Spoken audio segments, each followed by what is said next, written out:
you, Guyana. Thanks also to the organizers of the conference.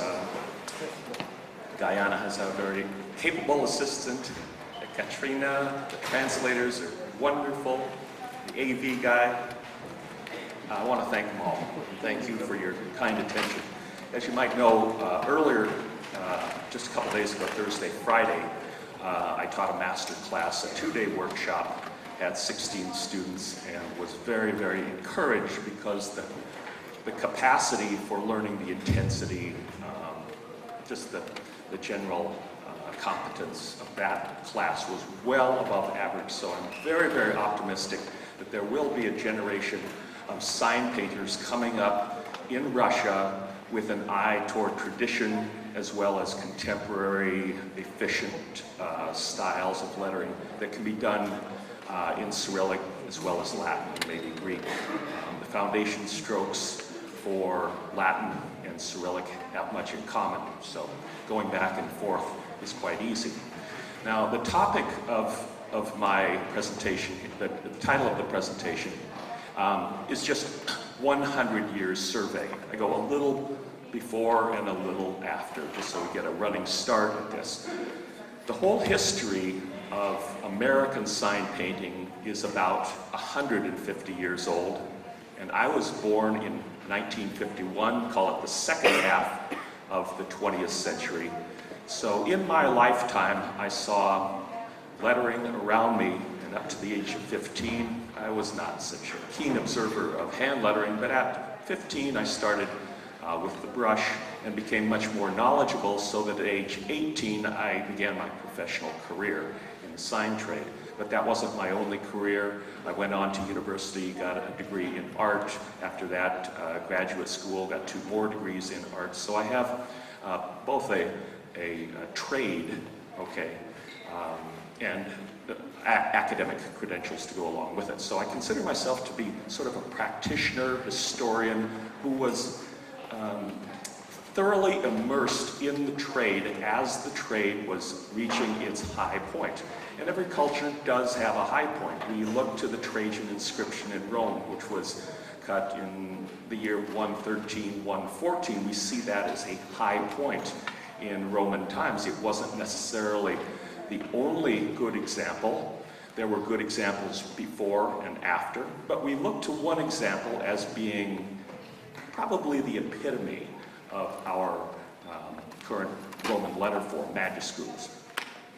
So this little tour I'm going to be conducting is not just the high points all around, showing you decade by decade or pairs of decades, all the best. I want to show you a cross sample, a section, cross-section that will enable you to see what the range of quality is at any given time. And you can't even say that one style only was this decade. No, there was use of this style. It was coming up, it was going down, there was resurgence. So it's kind of like being on snow-covered hills where you go down, you come up, and then your view changes, and then you see the other places, and then you look down. So this, a journeyman's survey, I am a journeyman. The reason I am a journeyman is that I spent 4 years in a formal apprenticeship, and then I was tested one day at the end of this, and I passed the exam. Being a journeyman means that you passed a union exam. Now, if I were to say I went to university, that would be one thing. If I say I'm a university graduate, that's another thing. Okay? I can only call myself a graduate if I have a degree. Okay, I cannot simply call myself a graduate if I went to university for 2 weeks and then dropped out. It's not the same thing. Okay, so that's what a journeyman is in the American sign trade. Sign painting is distinct from the British sign writing now for about 150 years. For the first 90 to 100 years of American history, the American style and the British style were very, very similar. The American style was copying the British style. That's what we inherited, but it never really achieved the high level of the British standard. Okay? But after the American Civil War, starting in about the 1870s, 1880s, there was a clear departure from the British style, and that's when the American style began. So now we're 15 years into this century. There has been no more improvement in brush lettering, none, okay? So starting about 1980, it had nothing to do with the computer, as I stressed yesterday, okay? It had to do with a wave of very, very knowledgeable craftsmen all retiring at the same time, but not having anybody to pass these skills on to. So when that happened, when these retirees en masse just left the scene, there was very, very little education continuing. There's one place in the United States where sign painting is continually taught, and that's Los Angeles Trade Tech in Los Angeles, of course. And that is a very, very good 2-year program. It's not a 4-year program. So it is a very good start. People say, I couldn't move to Los Angeles.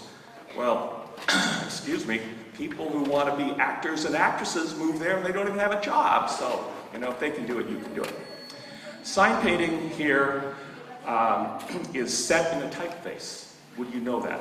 It looks brush lettered, but I designed it just out of my head. No sketches, no preliminary scans or anything.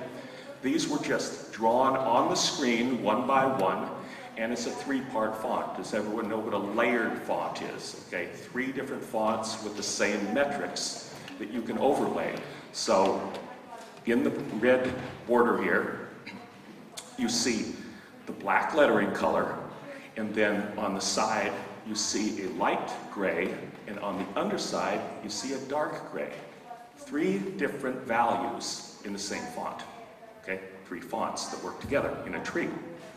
So the typeface I used above is my brother's bold, based on circus lettering, poster lettering, from the 1880s, not the 1980s. Okay, next slide, please. Are you running that? I don't have a computer here. Oh, is this just the advance? Okay.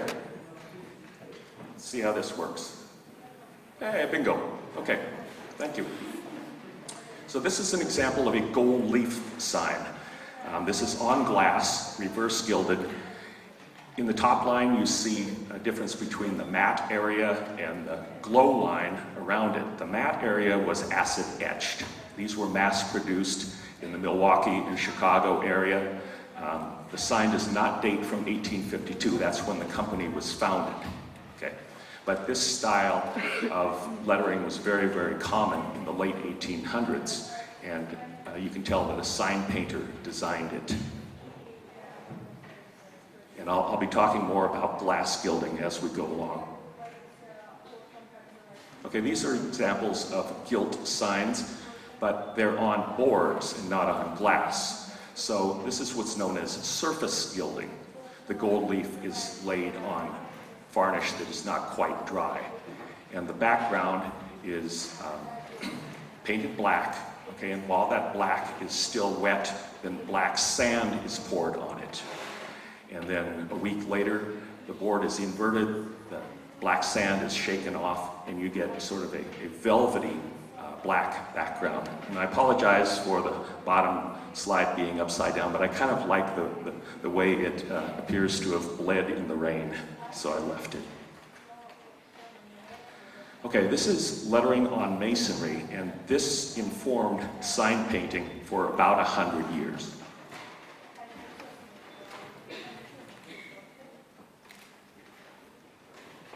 The reason it informed sign painting is that the brickwork forms the grid, and the sign painters, who were called wall dogs in those days, made letters that fit the bricks. They let the background, the substrate, inform the shapes of the letters, just as I did in that Brothers typeface I showed. So you see a lot of angles, you see a lot of octagonal O's. If you don't have any angular letters, at least the letters themselves figure out to a certain number of courses of bricks high. So the minimum number of bricks you can use for the capital E, for instance, is 5. Okay? 2 for the counters and 3 for the arms of the E. As I said, the fellows who did this kind of work were specialists in this kind of work. They were known as wall dogs. It wasn't until the advent of the motor car, the automobile, that freestanding structures were made for ads to be painted. Those were known as highway bulletins or billboards. These buildings did not exist to provide a surface for the sign. These buildings had a use. The idea of putting a sign on the building came later, whereas constructing a billboard is just the opposite. You construct the billboard with the sole purpose of putting a sign on it, and the billboard will not be used to hold a roof. Okay. So here's where a little bit of the British style was still evident in the 1880s. This is New York City, and the car, of course, was going to be used in Chicago. The trams all over the world, North America, South America, Europe, Australia. I guess Antarctica would be the only continent where trams were not seen. But this is just one company in New York that was producing these trams with beautiful lettering. And this is, I think, the final example I'm going to show of late 1800s lettering. This is on a safe. It's done obviously in gold leaf on a black background. The letters, Tuscan letters, have a red shade, which is a single stroke shade, and you can see how the black here is not regular. For instance, it's very thin up here, the space between the red and the gold, whereas down here it's a lot looser. This was considered acceptable for production work. It didn't have to be very, very precise. It just had to be eye-catching and look regal. And I want to thank Maria for making this slide based on Dimitri's translations. I want you to just take a minute, read the translations in Russian, which are in blue, of course, and I'll go through these one by one in the next series. So I'm just going to give you a moment to see what's coming up.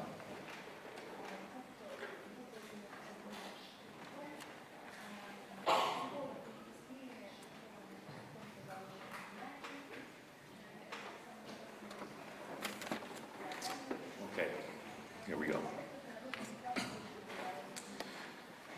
So this is a very early 20th century sign that I own, and it was done at a time when the R was being put through a lot of contortions just for stylistic reasons. I don't think that the bowl on the far end here, the bowl of the R, is particularly attractive, but lettering traditions go through styles, fashions, fads, and this represents the high-waisted. When I say high-waisted, I'm talking about the position of the mid-arm of the E, far above center, as you see with the H2. Okay, and this is probably the most extreme case of an R being pinched at the top and then just dangling at the bottom. You'll notice also that the bottom line starts out with a pretty pronounced slant and then straightens up as it goes along. This is gold leaf, surface gold on a green board. The middle line is shaded in black, which doesn't really show very well on this slide. But you can tell the top and bottom lines are done with a flat brush. The lettering has very, very strong characteristics of the flat brush.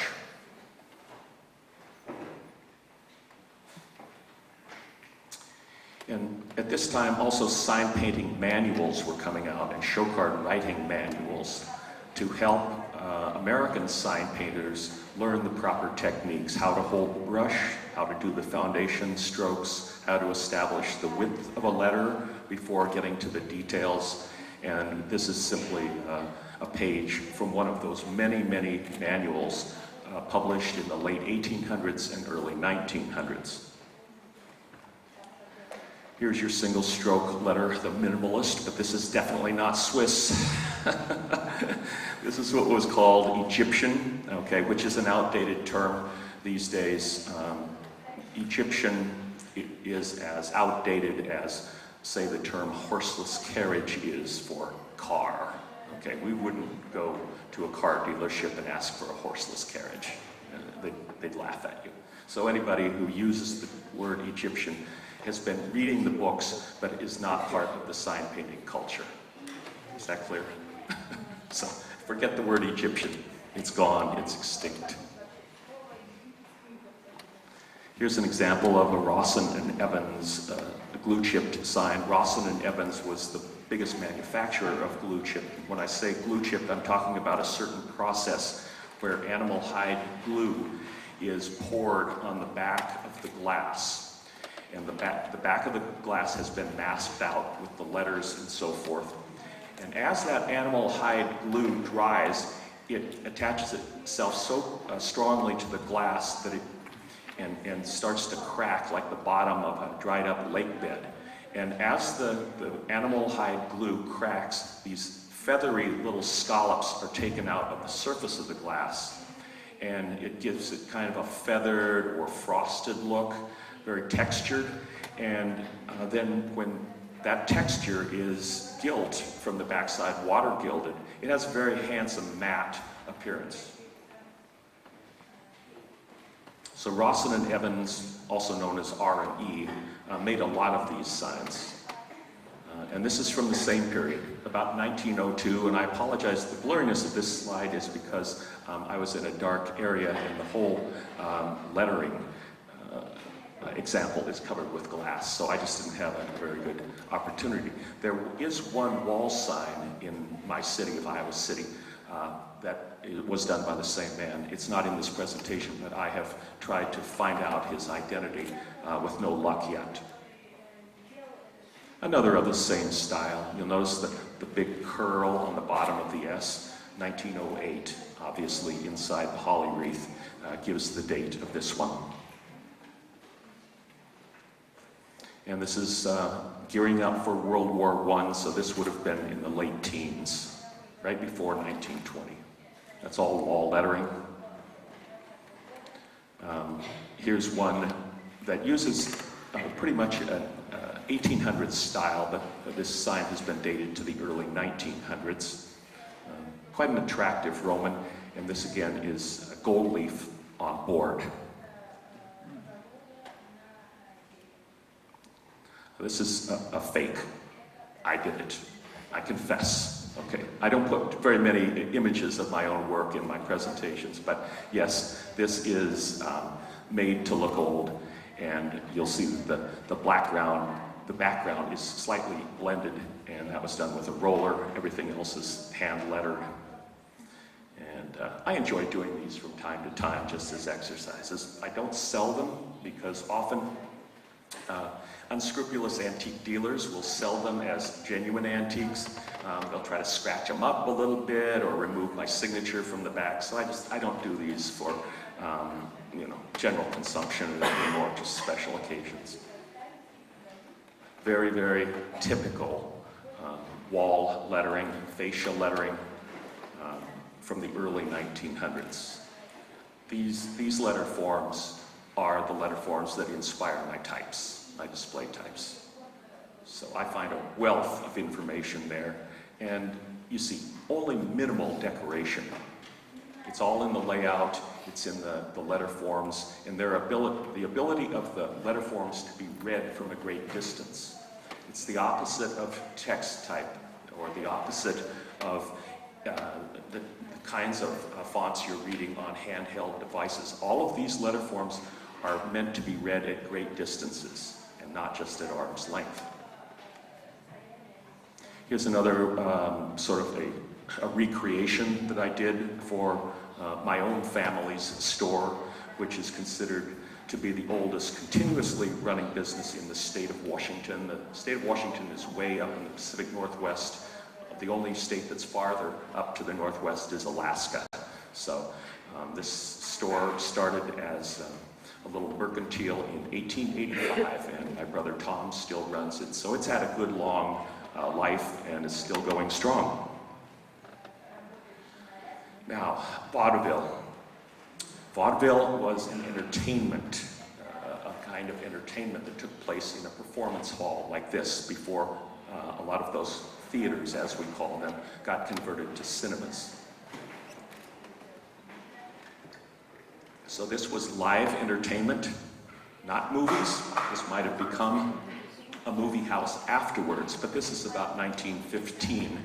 And this is exactly where the greatest strides in letter form development were made. It all had America's ability to progress in hand lettering, especially brush lettering, had to do with the need of the entertainment business to have regular turnover, fresh signs every week for new acts, new performances. And so the lettering artists became very inventive. They didn't want to do a sign that looked like last week's sign. They wanted to do something more spectacular.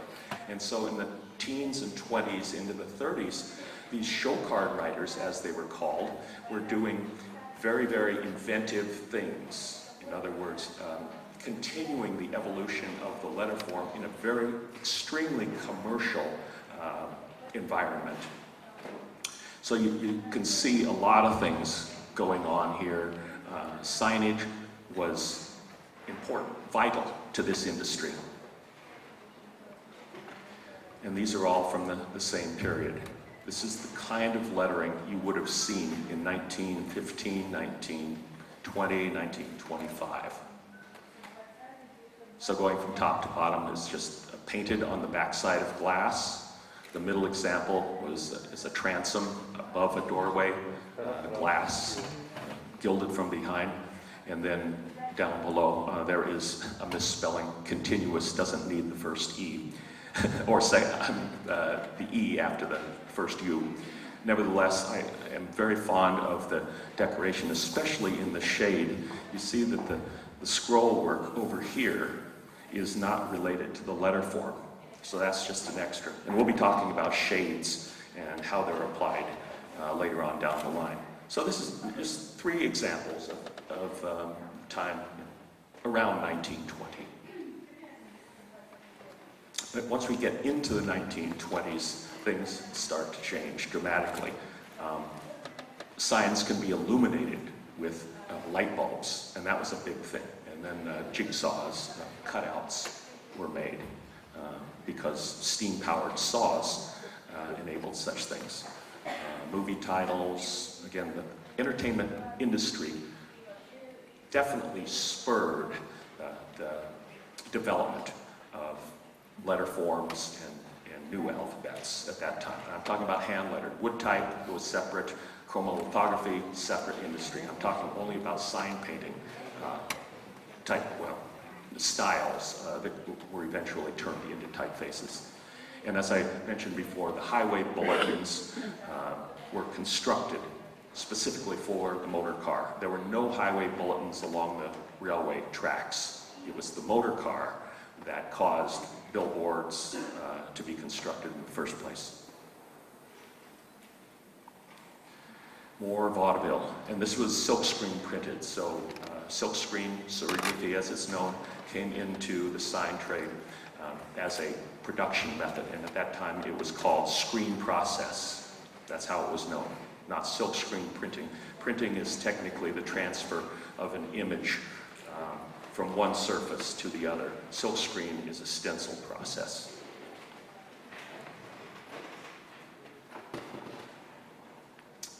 Beautiful little banner advertising vaudeville. Just look at the serifs on those letters. Delicate, extremely well done. Whereas the back-slanted Orpheum script, not so well done. I was very happy to see the Soviet scripts that were shown yesterday in the presentation. Those were beautiful.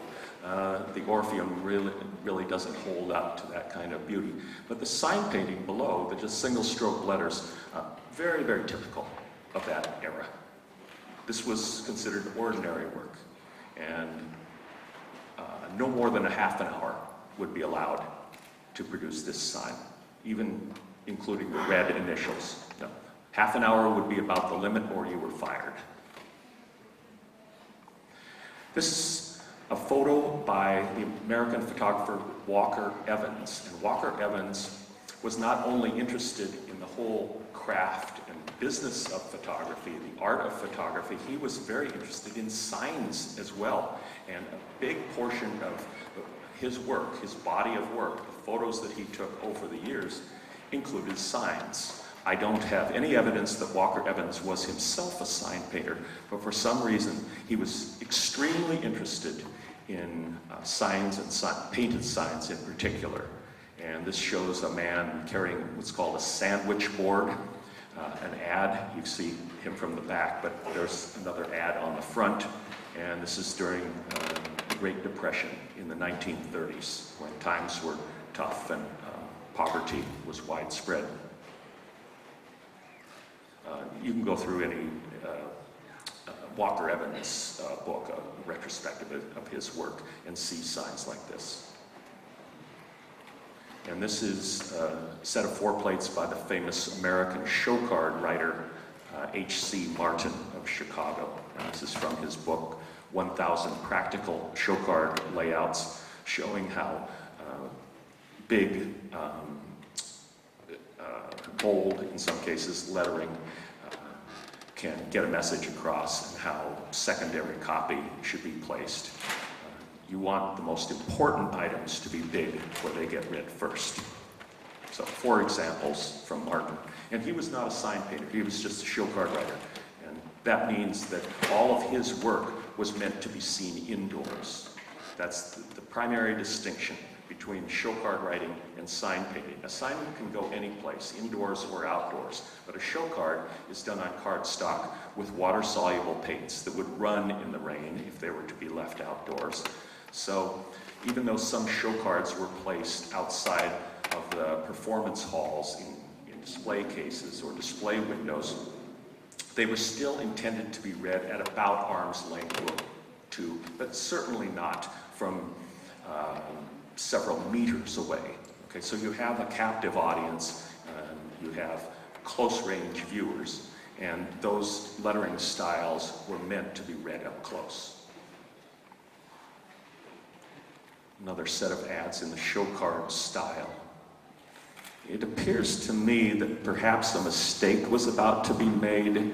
I see a little corner coming up here. I think that maybe the second O was followed by a stem, and then that's what accounts for that strange fit. Something about that D just does not look quite right. Nevertheless, this is all theater curtain lettering from Concord, New Hampshire, which is Christian's home state.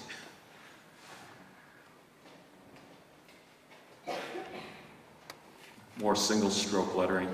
In the red, in particular, you can see the structures of the letters. The E, for instance, in refrigeration.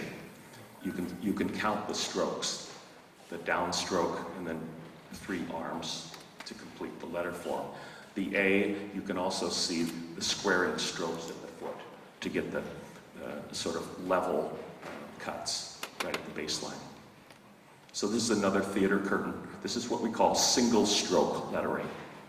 Formerly, it would have been known as Egyptian, but it became known as single-stroke lettering, or also Gothic. And that is a very confusing term in both type and lettering, so I kind of stay away from using the word Gothic. Now here's a better look at a gold leaf sign on board with that sand background, and the technical term for that sand or glass, ground glass, is smalt. So this would be known as a smalt sign. And you can actually see some of the gold leaf coming through the background. Right around here.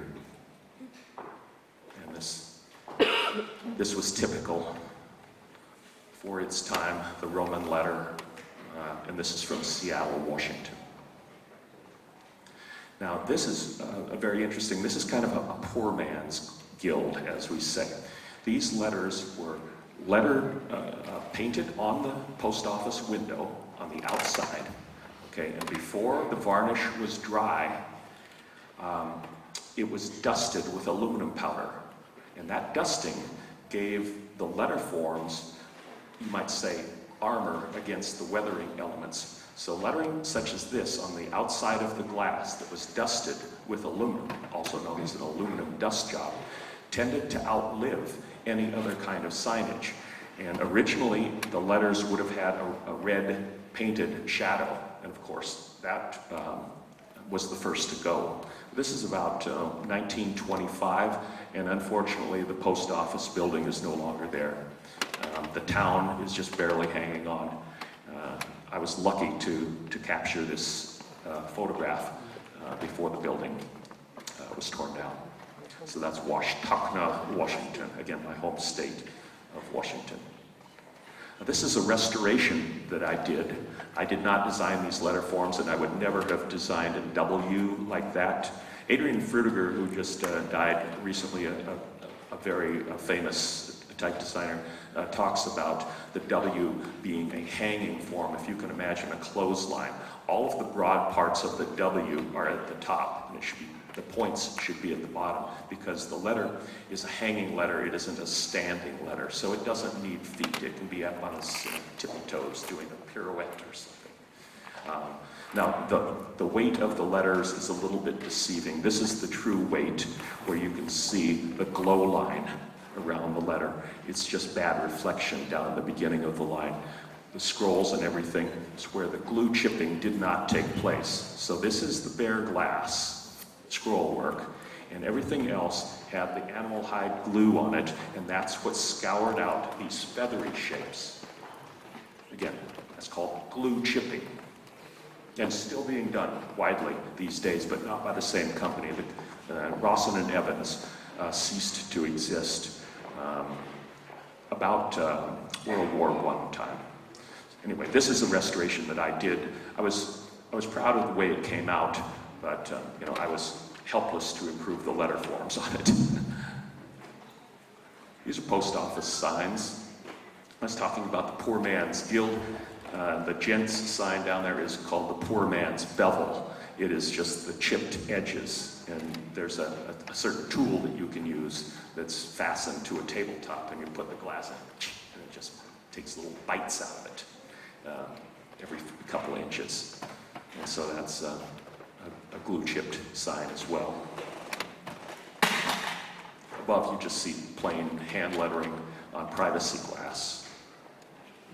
Okay, now we're going to talk about terminology, and in the United States, many people use the word drop shadow or drop shade. That term is just thrown around without any sort of real thought or knowledge behind it. You'll notice that the shade on the word drop, the gray behind the black, is an exact replica of the black.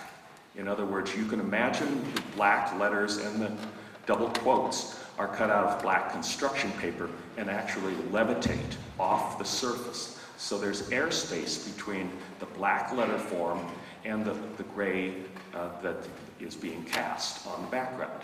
Okay, and one of the ways to tell a drop shade is that the corner here, like the lower right corner of the stem of the P, there's an indentation there.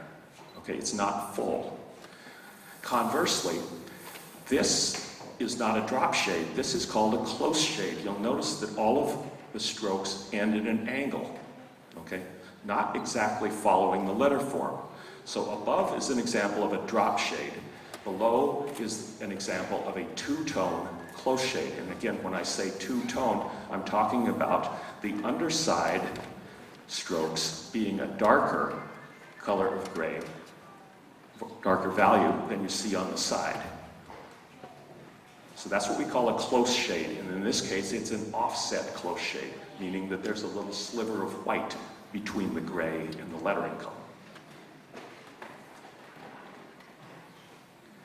So a two-tone offset close shade going side and bottom can be cast either to the lower left or to the lower right. You'll notice that the number of strokes of gray on the left matches the number of strokes in the letter form. The capital E is the most commonly occurring letter in English language sign painting. Number one, the E is the most frequently occurring letter. Number two, sign painters use more capitals than lowercase. So the efficient way of shading an E would be 4 strokes as opposed to 8 over here. Okay? So whenever you see a letter that's shaded this way by hand, it must mean that the light is coming, or that the perspective is here and that the sun is over on this side. And when I say the perspective, I'm talking about one-point perspective. You see all of the angles of the shade go generally to a point on the left, upper left of the letter, whereas the light comes from a different direction, right? So when a letter is shaded like this, it should be for a good reason. If there is no specified light source, then the one on the left is the default because it's faster to do, and you don't get paid extra for shading. That's something that you throw in just to make the letter look a little bit more handsome. But there's no sense in going to twice the work unless there's a compelling reason for doing it. And that's why sign painters in the United States were always taught shade on the lower left. There is also another reason, and that is that if the sign painter has any background in calligraphy, you know that the broad edge pen has to be tilted at an angle to get the right relationships of thick and thin in the letter form. So there's another reason. So this is all digital work, by the way. These are fonts that I design to look like brush lettering. And they're done, from my knowledge of brush lettering, I don't sit down, brush letter an alphabet, scan it, try to make it look, no. I draw the very letter that I know I'm going to produce by accident with the brush. Okay, more wall dogging. Above you see what's called a wedge shade. Imagine that the top line of letters is hinged from the baseline, raised at the top a little bit, allowing there to be a shadow cast at the top of the letter, but not below. And this was from a horseshoeing shop in San Francisco. I lived there in the late 80s and early 90s when the building existed. I'm not sure that the building exists anymore, but the last time I checked, they had put up a new structure right next to it so you couldn't read the sign anymore.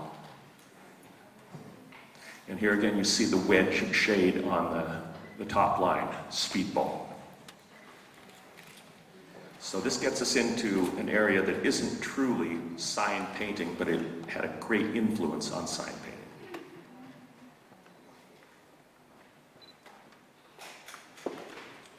So when show card writing became a separate specialty in the sign trade, show card writers were looking for faster and faster means of production.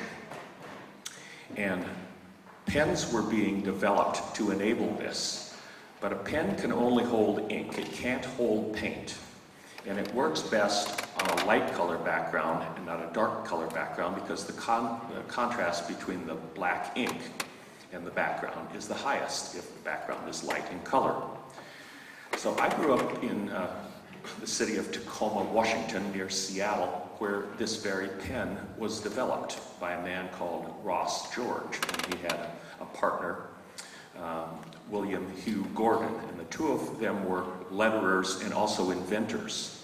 So the speedball pens were developed for commercial lettering purposes. And when I was attending public schools at the age of 13, 14, we call it junior high, we were taught this kind of lettering in our art classroom. So the teachers knew a little bit about lettering, and we also had a little textbook to go by, which was called the Speedball textbook. So this whole line of pens, and I show a few pens coming out of the box, various, the upper and lower examples are the C series for calligraphy. But these drawing and lettering pens were put in the hands of children to let them experience what it's like. And I was one of the students who enjoyed this. My father had taught me about lettering more than my teachers really had. And I found this to be rather fun. So I entered contests, won a citywide poster contest. And it was just a way of exploring a hobby for me at that age, 12 and 13. I didn't know that would really lead to anything, and it didn't matter that it did. I was just in the right place at the right time, being close to Seattle in the late 50s, early 60s.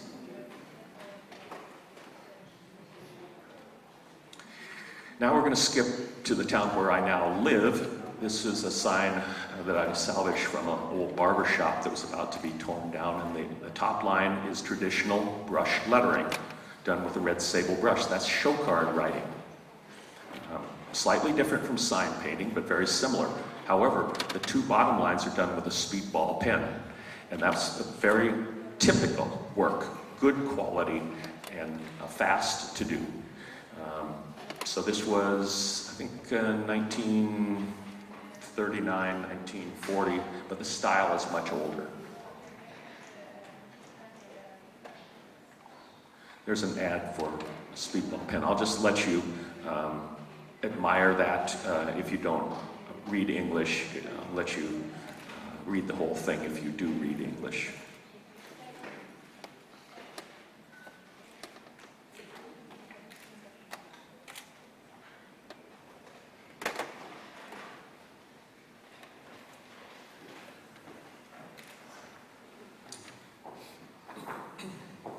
You can't see it from where you're sitting, but down here it says System Service Seattle, and that was the company, the lettering firm owned by the author of this speedball textbook. Again, Ross George. And there will be a centennial edition of the speedball textbook coming out early next year, and some of my work is in that. So the speedball pen sort of raised the bar, as we say. It presented a challenge and caused show card writers to work faster and faster, both with the pen and the brush. So the race was on, and it wasn't long before sign painters started to notice that show card writers were taking some of their work. So the sign painters started to focus on efficiency as well. And speed became the name of the game. Speedball pen, speed, speed, speed. Faster, faster, faster. That was the theme, to get faster and find ways to be still somewhat spectacular in your presentation, yet efficient, so that you could handle blocks of text. And this is an ad for the Detroit School of Lettering, which was teaching speedball lettering.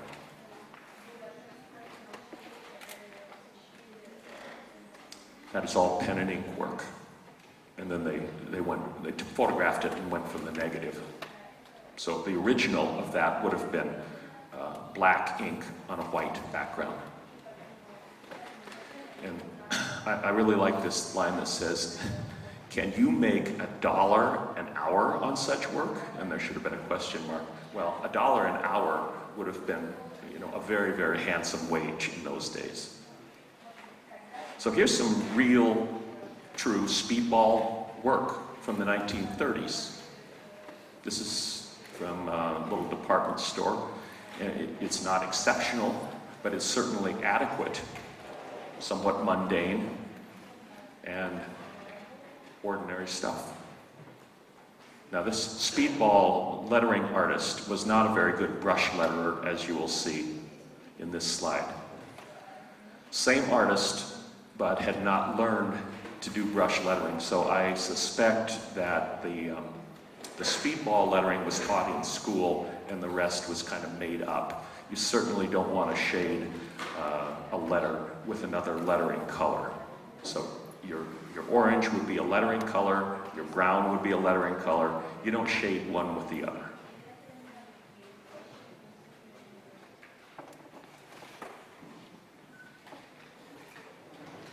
So we see that the pen lettering is quite a bit better than the brush lettering. And same here. And same here. Terrible script, right? But it's not every day of the week that you do your best work. We refuse to be undersold. That was the name of the game. Make it fast, make it cheap, do a volume business.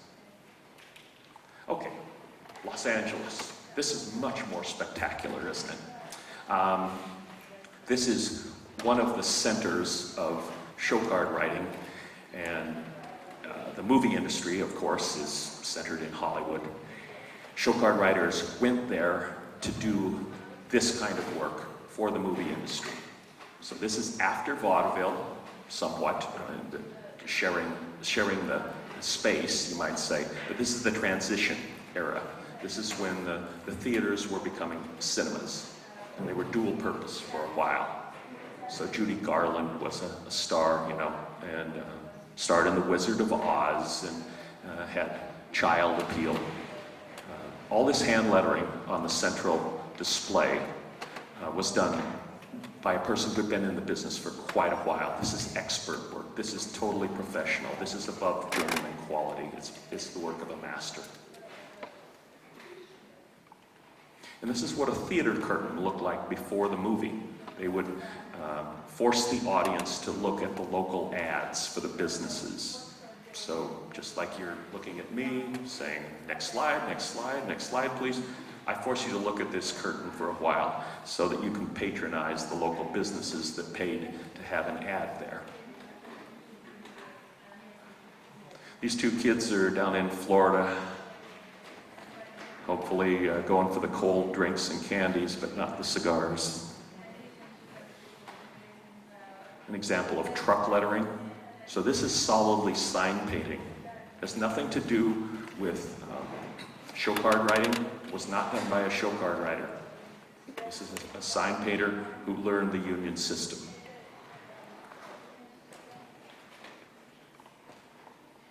Another vehicle lettering. This is from O. The SD stands for South Dakota. And this quality of work, again, was ordinary but not exceptional. And you will see how much trouble he had with the shade. had to do the shade on the spine in 2 strokes, and the same with the underhook.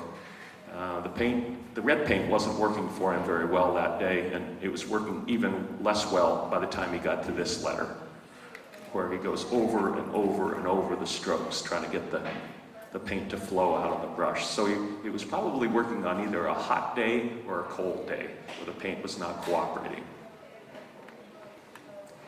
And thanks again to Maria for this slide, and to Dimitri for the translation. I'll let you chew on that for just a moment.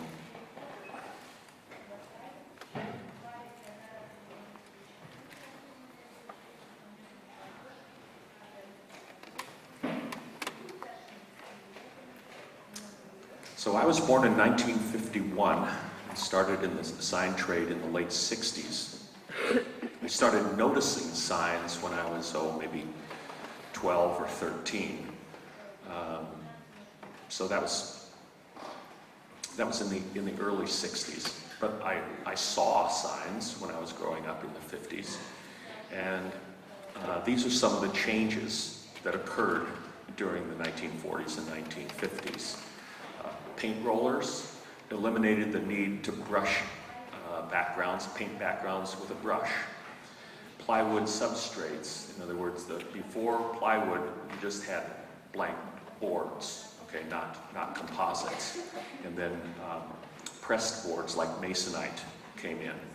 The casual or cartoon styles of lettering came in, not just from the cartoon industry, but from the advertising agencies that enjoyed these styles. And so these styles are starting to invade, just like, graffiti is part of our visual landscape now, and it was not, especially California wild style was not very important when I was a boy. It was just seen as kind of a little cult and not a way for gangs to show off.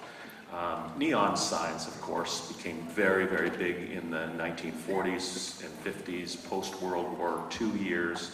Think of Las Vegas, think of New York, Chicago, Los Angeles. And second generation electrical signs, where the light bulbs are no longer on the outside, they're on the inside of signs that were show-through, translucent. And finally, reader board signs with movable letters started challenging the need for sign painting. If a customer could just move letters around on a board, he wouldn't have to hire a sign painter to do that. So these are the important changes that were happening both before I was born and shortly after. Here's an example of a painted plywood board with very competent sign painting on it. And you can tell that it's plywood because it has this boat-shaped patch right here. And I worked in a plywood mill for a couple summers. That's called a Raymond patch. And the reason that boat-shaped patch is there is that there was a knot in the veneer where a limb had come out of the log. So to get rid of that knot and to allow a hole not to exist, it was patched with this Raymond plug. So this is Delray Beach in Florida, done by a guy named Tom. I don't know his last name. There's a detail of his work. Very deep black shade. You see it's an offset close shade, and the white highlight is slightly misplaced. It should have been right on top of the yellow instead of outside the yellow. It follows the edge of the letter. It should be slightly inside the letter, but still very attractive, and that is a small point that the white is slightly misplaced. Okay, a couple examples of show card writing. The top example was done by one of my heroes, local heroes. He was the mentor of one of my bosses when I was in graduate school. His name was Tom Goodfellow, and he was an expert lettering artist in his letter spacing. Look at Open All Night. The way those characters are spaced is beautiful. Down below, this sign painter's name was Charlie Bryan, and he worked for Goodfellow, Tom Goodfellow, as well as for my boss, Bob Gaskill. So these are the local personalities that I found at the age of 23 or so. I was already a journeyman and started to admire these in a university town. These are all examples of my work. It's important to know where your own work fits in your culture, in your tradition, in your trade, and that's why I hesitate to show only examples of my work, because without the bigger picture, it's hard to really find context for things like this. And so upper left, that was for a local business. They had expanded a bar to the upstairs and put in a dance floor. The next one along the top was for Luca Delicatessen in San Francisco, where I lived for a number of years, and that sign is still in existence. And this is just an hours sign that has now been replaced. More truck lettering. You can see the lettering peeling off. And this is really the hipster look these days, I'll tell you. I just love this. Just, oh God, you know, it's on clothing, it's on posters, it's, oh geez. Lettering that you can't read because it's eroded so much. Now these two examples were done by my boss, Bob Gaskill. And he really, really knew how to get the most for his get a lot of mileage out of it. A business owner like Harry Lewis always wants his name biggest. So, because his business is called Lewis Roofing, okay? You get the word Lewis big and he's happy. Oh, this is show card lettering, but it's on a sheet metal substrate that's flaking badly, obviously, but this is from a taqueria in San Francisco. And the letters are extremely small, maybe 2 centimeters high, quite small. more show card work, but this isn't on show card, this is on plexiglass. I think it's called perspex in England, Australia. Quick work done off the tip of the brush.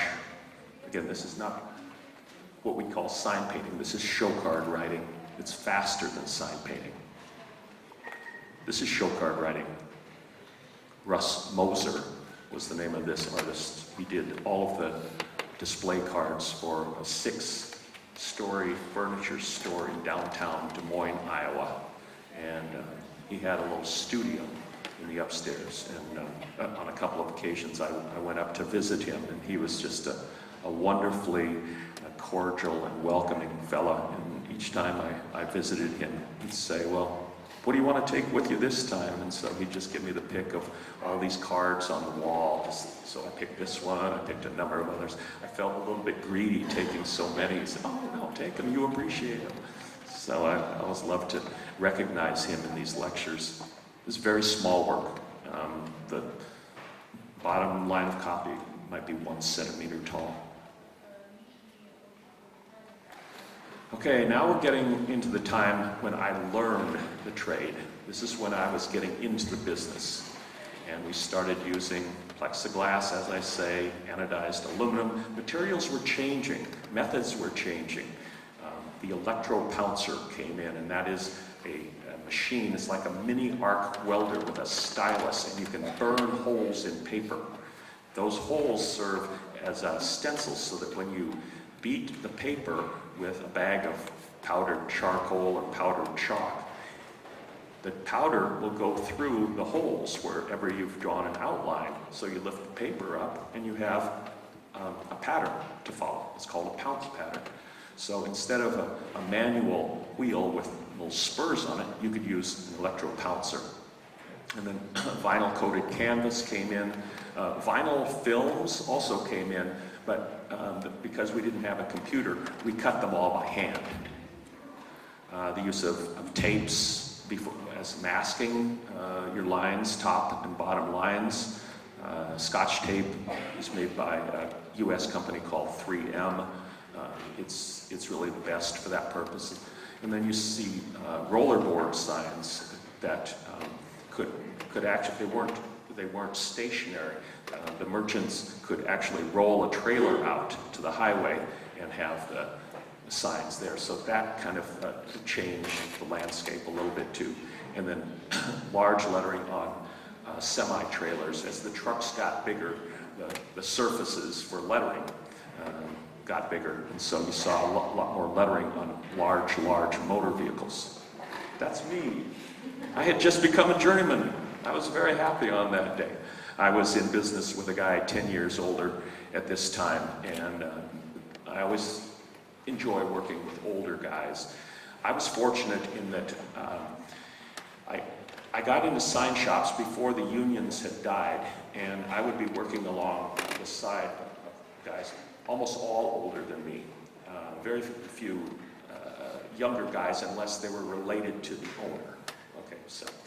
But I had the pleasure of learning from men who were of my father's generation and my grandfather's generation.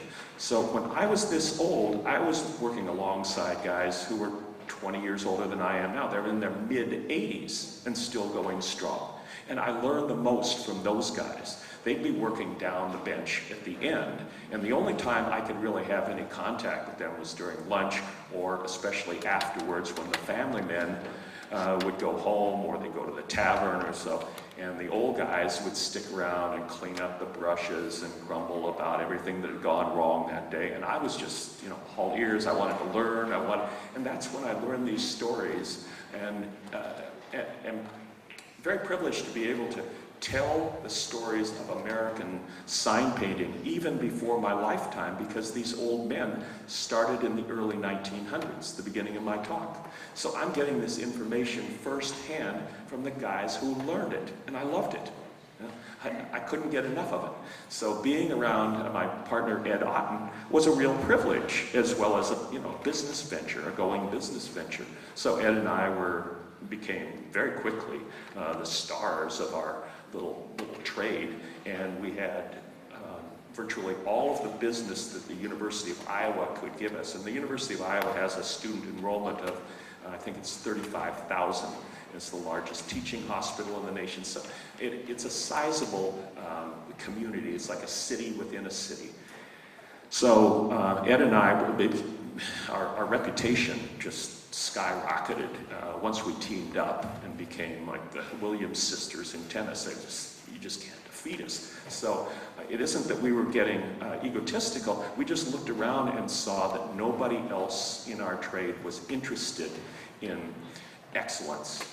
Just weren't. They were happy to produce mundane, very ordinary work that was not exceptional in any way. And Ed and I, together, just kind of challenged one another and caused each other to get better. So we put up displays, we put up little ads. Look at the intensity of that blue outline on the top line.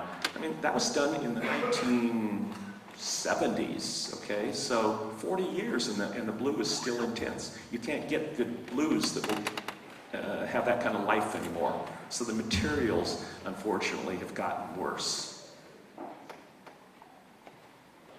And the fuzziness, the spray you see around the perimeter, that was done with a hand atomizer. It's essentially two tubes. You blow through the top tube, which is horizontal, and then the vertical tube sucks the paint up. The cavemen used this to spray ox blood on their cave paintings and so forth. Little bird bones that they could hold together. So you blow through one and it sucks the liquid up and it causes it to spray.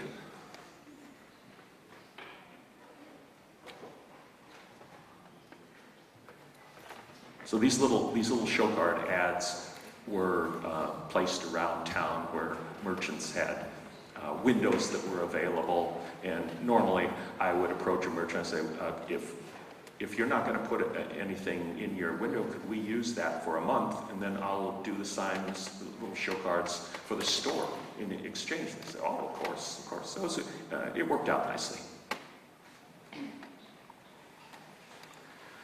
Okay, so these are the last 2 decades, and a lot of things happened in the last 2 decades. The computer came in, and you saw vinyl lettering proliferate. Vinyl lettering no longer had to be cut by hand. So that meant that if there were digital outlines type available on the computer, you could actually cut out letters on the computer, read that, and be in the sign business without the 4 years of training that it normally took, because you didn't need a brush to do this. Okay. So it introduced non-artists, non-designers. It introduced a whole new faction of the sign industry that we hadn't experienced before. Now, the old guys who were retiring were not going to invest in computer equipment, learn a new technology if they were just 5 or 10 years from retirement. No, they didn't do it. So it was young